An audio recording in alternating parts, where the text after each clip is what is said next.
Rebonjour et c'est parti pour la suite et la fin de ce diaporama sur les filières de resynthèse d'énergie. Donc il nous reste plus que la filière aérobie à voir, ça va aller très vite, hein, ça va être beaucoup plus court que la première partie là.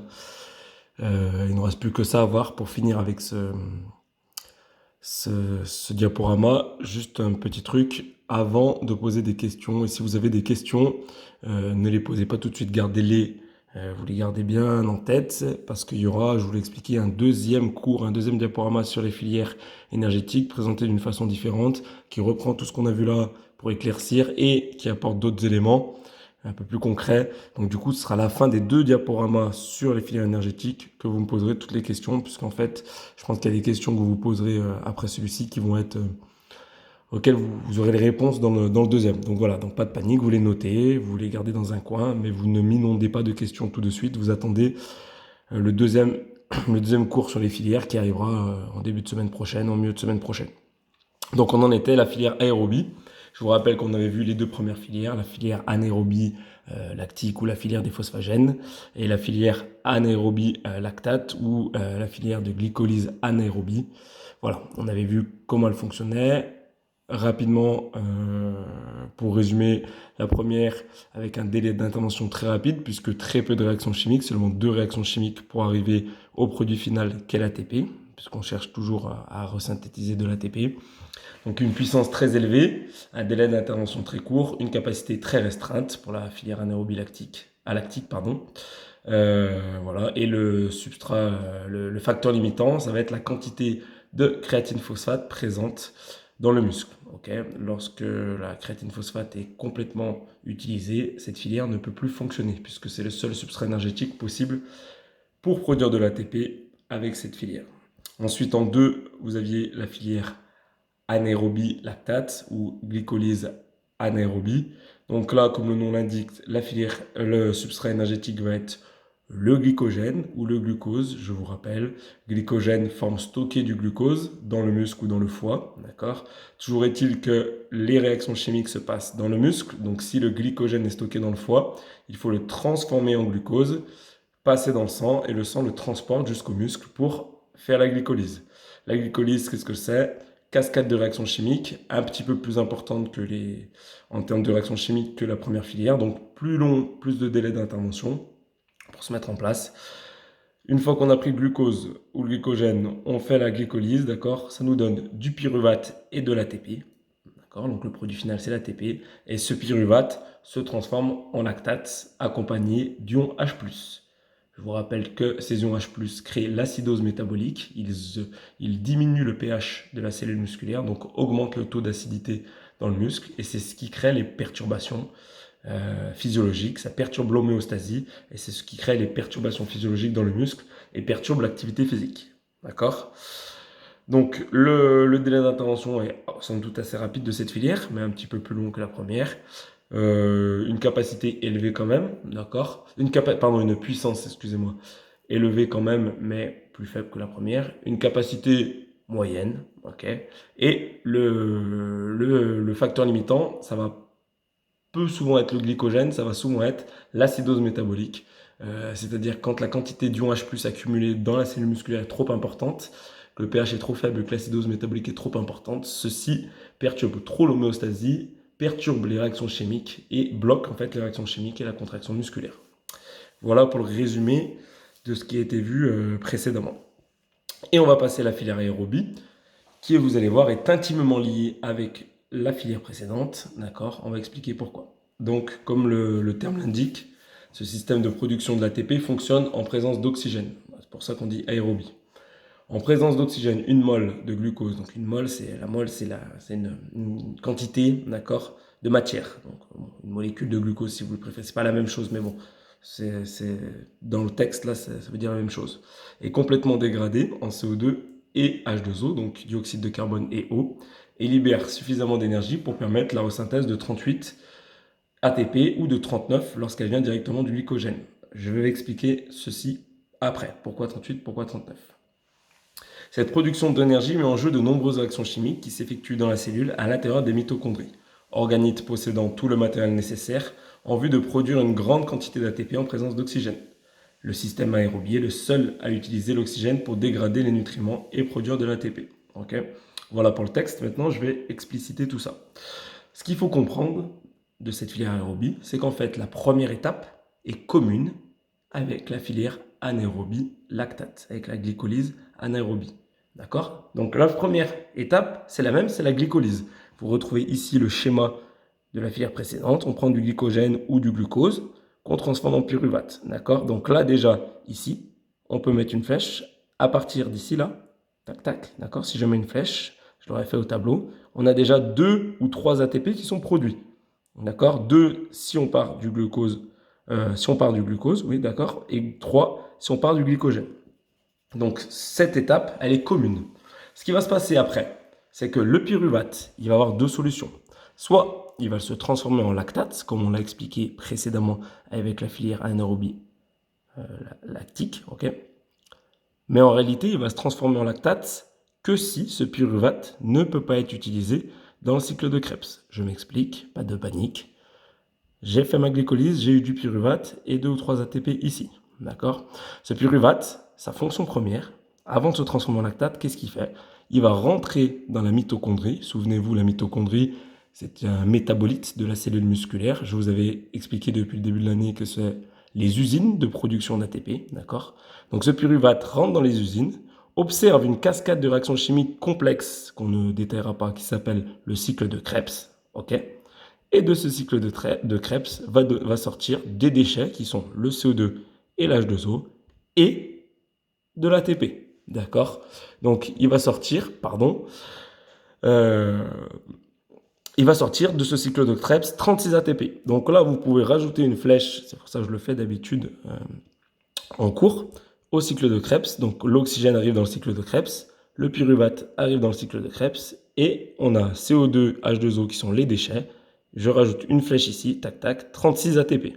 D'accord?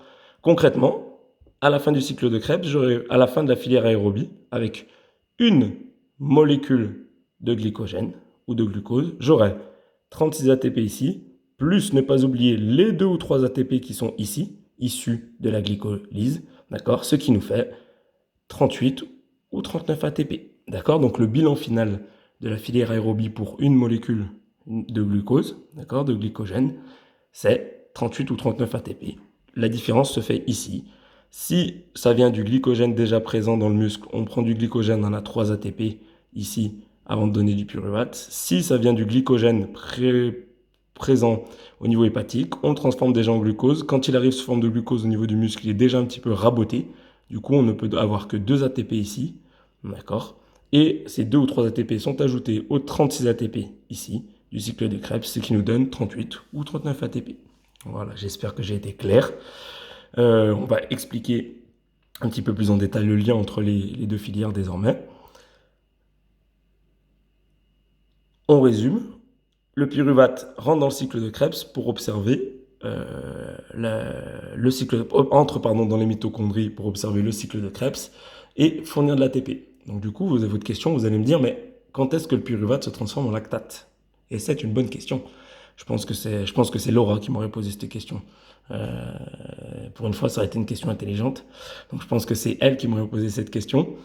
Donc le pyruvate, quand est-ce qu'il rentre qui se transforme en lactate? C'est tout simplement quand il ne peut plus rentrer dans les mitochondries pour observer le cycle de Krebs. Je m'explique.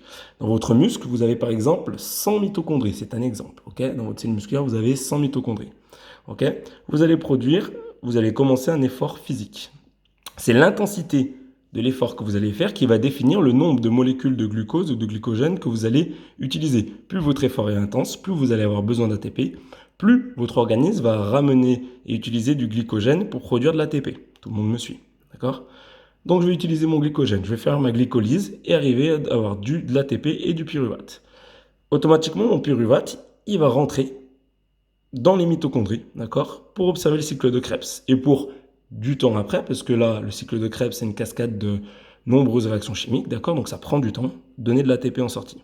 Le problème, c'est que si l'effort est assez intense, et trop intense, ok, on va continuer à faire de la glycolyse ici. Et il va y avoir du pyruvate qui va arriver. Il va arriver. Et une fois que mes 100 mitochondries sont chargées, sont complètes, d'accord, elles sont toutes occupées. elles ont toutes du pyruvate, elles sont toutes en train de faire le cycle de Krebs. Je ne peux plus en mettre dedans. C'est à ce moment-là que mon pyruvate va se transformer en lactate et dégager également des ions H+. Ok. Autrement dit, c'est l'intensité de votre exercice physique qui va déterminer si je produis du lactate et des ions H+. C'est logique. Plus votre exercice physique est intense, plus vous allez faire de la glycolyse et produire du pyruvate, plus vite vous allez saturer votre système aérobie et vos mitochondries. Le nombre de mitochondries sera saturé. Et plus vous allez produire du lactate et des ions H+. Et plus l'exercice va s'arrêter rapidement, car les ions H+, vont s'accumuler et créer une acidose métabolique. Ok. Donc, tout simplement, c'est l'intensité de l'exercice qui détermine si je crée du lactate et des ions H+, à partir de mon pyruvate. Ok.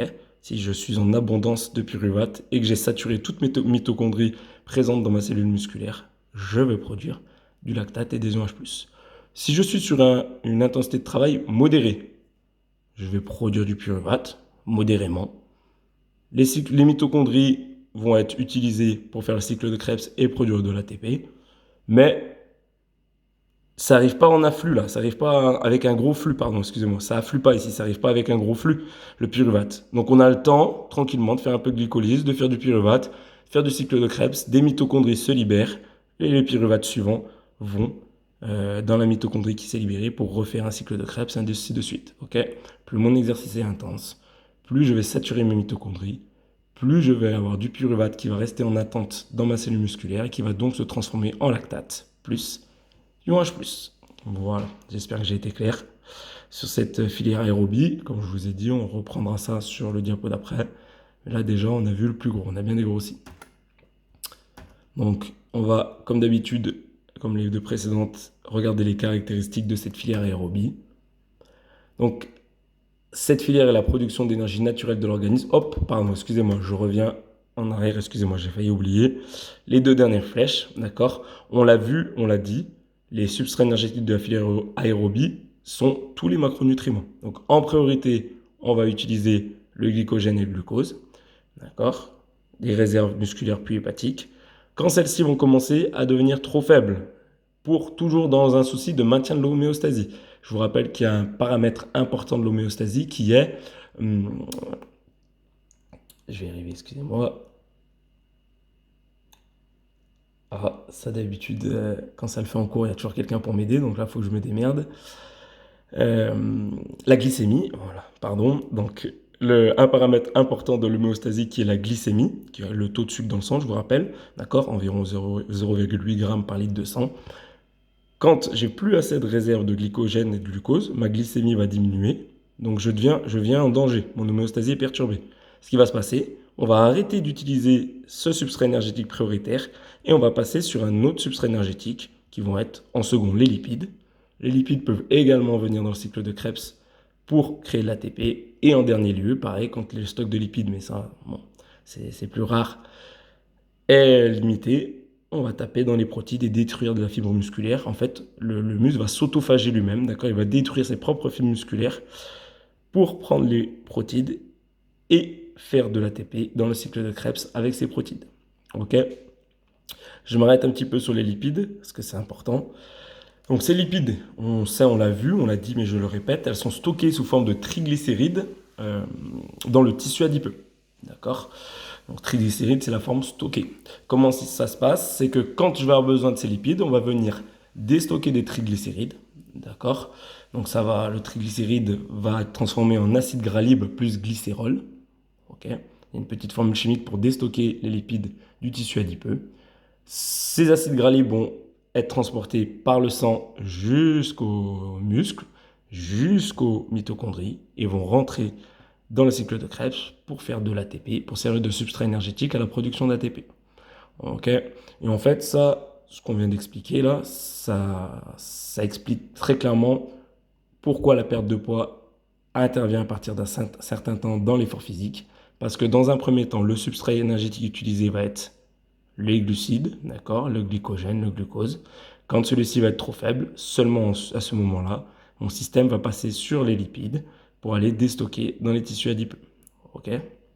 Voilà pour l'explication de la perte de poids sur des efforts longs et à intensité modérée. Premier substrat énergétique utilisé, glucides. Deuxième, lipides seulement quand le taux de glucides et que la glycémie devient trop faible. Ok, pour protéger, je répète, ma glycémie de mon homéostasie, je vais utiliser un autre substrat énergétique. Je peux passer à la suite cette fois-ci. Donc on disait, caractéristique de la filière.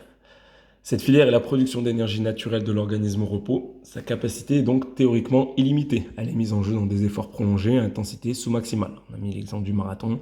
Okay. Je vous rappelle, si l'effort est trop important, si l'intensité d'effort est trop importante, on sait que ça va être les deux premières filières qui vont être prédominantes. Et le risque de la deuxième filière, c'est de créer une acidose métabolique qui va stopper l'effort.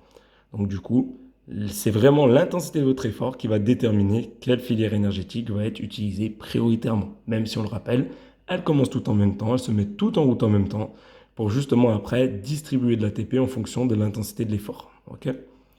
Les deux inconvénients de ce système sont une grande inertie au début de l'effort. Elle est longue à se mettre en route car l'apport d'oxygène est lié aux adaptations des systèmes cardiovasculaires et respiratoires. Donc une durée de mise en route supérieure à 2 minutes. Elle devient efficace, cette filière, vraiment au-delà de 2 minutes. Ce temps d'adaptation s'appelle la phase transitoire ou phase de déficit en oxygène. Bon, on verra plus tard à quoi correspond cette phase de déficit en oxygène avec les HM. Sa limitation dans la capacité des systèmes respiratoires et cardiovasculaires à capter et à transporter l'oxygène, ainsi que la capacité des mitochondries à consommer l'oxygène. J'explique cette phrase, d'accord? Donc la puissance de ce système est donc faible. J'explique. Pour avoir une filière aérobie efficace, d'accord, il y a 3 paramètres à respecter. 1. La capacité du système respiratoire, c'est-à-dire la capacité pulmonaire à capter de l'air dans les poumons. Plus je capte une grande quantité d'air, plus je capte une grande quantité d'oxygène dans mes poumons, plus je vais pouvoir acheminer de l'oxygène jusqu'à mes muscles pour faire cette filière aérobie. Oui, mais pour acheminer cet oxygène, on l'a vu, cet oxygène va passer par le sang. Donc il va falloir avoir un taux d'hématocrite très élevé. Plus mon taux d'hématocrite est élevé, plus cela veut dire que j'ai beaucoup de globules rouges dans mon sang. Je vous rappelle que les globules rouges sont les éléments qui permettent de transporter l'oxygène dans le sang, okay, fixés à l'hémoglobine grâce au fer du sang, d'accord, l'oxygène. Donc, plus mon taux d'hématocrite est élevé, plus je peux transporter du sang dans mon oxygène, de l'oxygène dans mon sang, excusez-moi. Une fois que j'ai fait ça, que j'ai capté mon oxygène dans les poumons, que j'ai fixé sur les globules rouges et que je l'emmène jusqu'aux muscles, c'est bien beau d'apporter une grande quantité d'oxygène, mais il faut pouvoir l'utiliser. Il faut qu'il y ait assez d'usine. Autrement dit, plus j'ai de mitochondries dans mon muscle, plus j'ai d'usine, plus je vais pouvoir utiliser de l'oxygène pour faire le cycle de Krebs et donc créer un grand nombre d'ATP en bout de chaîne. Ok? Donc là, en fait, on a la triade parfaite pour une filière aérobie efficace, ok, et c'est ce à quoi sert l'entraînement en aérobie et également le dopage. On joue sur ces 3 paramètres-là, ok. S'il y a un des 3 paramètres qui est déficient par rapport aux 2 autres, ça tombe en rideau, ça ne sert plus à rien. Ok, vous pouvez bien capter beaucoup d'oxygène dans les poumons. S'il n'y a pas un taux d'hématocrite élevé pour le fixer et l'emmener jusqu'au muscle, ça ne sert à rien. Et vous pouvez amener un taux d'oxygène au muscle important avec un taux d'hématocrite élevé. Si dans le muscle, il y a peu de mitochondries, ça ne sert à rien non plus. C'est de l'oxygène qui arrive et qui ne va pas pouvoir rentrer et être utilisé puisque je n'ai pas assez d'usine pour l'utiliser. Donc, la triade, c'est forte capacité pulmonaire pour capter beaucoup d'air et donc beaucoup d'oxygène, fort taux d'hématocrite pour pouvoir acheminer beaucoup d'oxygène jusqu'aux cellules musculaires et beaucoup d'usines, beaucoup de mitochondries dans les muscles pour pouvoir utiliser cet oxygène pour effectuer le cycle de Krebs et fabriquer de l'ATP. Ok, donc c'est ce qui est expliqué dans ces 2 premières phrases ici. Donc on a une puissance du système qui est faible. Elle est mise en application dans des efforts maximaux de 3 à 15 minutes. Donc là, on parle d'efforts maximaux. Bien sûr, si on est sur un effort sous-maximal, on peut aller beaucoup plus loin que ça. Okay, dès ce moment, le pratiquant est à sa consommation maximale d'oxygène. On appelle ça VO2 max. La puissance qu'il développe est aussi maximale. On dit qu'il travaille à sa puissance maximale aérobie. Donc, je vais expliquer ce que c'est que cette notion de VO2 max. Okay, la VO2 max, on en entend souvent parler en sport, en prépa physique. C'est le volume d'oxygène maximal pouvant être consommé par un individu. Okay, donc, en fait, elle correspond à la caractéristique puissance de la filière aérobie. La VO2 max, Vous savez, on a vu les caractéristiques des filières, capacité, délai d'intervention, puissance. La VO2 max, c'est la puissance de la filière aérobie. C'est-à-dire que c'est la quantité maximale à l'instant T qui peut être utilisée par les muscles et donc les mitochondries pour fournir de l'ATP. Ok? Donc ça correspond à une intensité d'effort. Si je passe au-delà de cette intensité d'effort, qu'est-ce qui se passe? Mes mitochondries sont saturées. D'accord? Je ne peux plus utiliser d'oxygène. Donc mon pyruvate qui est censé aller dans mes mitochondries va se transformer en lactate. Ça veut dire que c'est la filière anaérobie lactate ou glycolyse anaérobie qui prédomine. On a une accumulation de lactate et du OH+. Et on tombe en acidose. Ok? Donc cette VO2 max, elle correspond à la limite, à la puissance max de la filière aérobie, l'intensité d'effort limite entre la filière aérobie et la filière anaérobie lactique. Quand je passe au-delà de cette VO2 max, donc qui correspond à des vitesses, on parle de VMA, vitesse maximale aérobie, d'accord? C'est une correspondance de la VO2 max. Donc quand je passe au-delà de cette vitesse, ce n'est plus la filière aérobie qui prédomine, c'est la filière anaérobie lactate. Toutes mes usines sont saturées, mon pyruvate ne peut plus rentrer dans mes mitochondries, il se transforme en lactate et est accompagné de libération de H+. Voilà, j'espère que j'ai été clair pour ces petites subtilités, c'est des petites choses à comprendre. J'essaie d'être le plus clair possible, c'est compliqué comme ça, sans avoir vos questions. Je ne sais pas trop si ça percute et sans pouvoir faire de schéma, mais bon, voilà, j'essaie d'être le plus clair possible.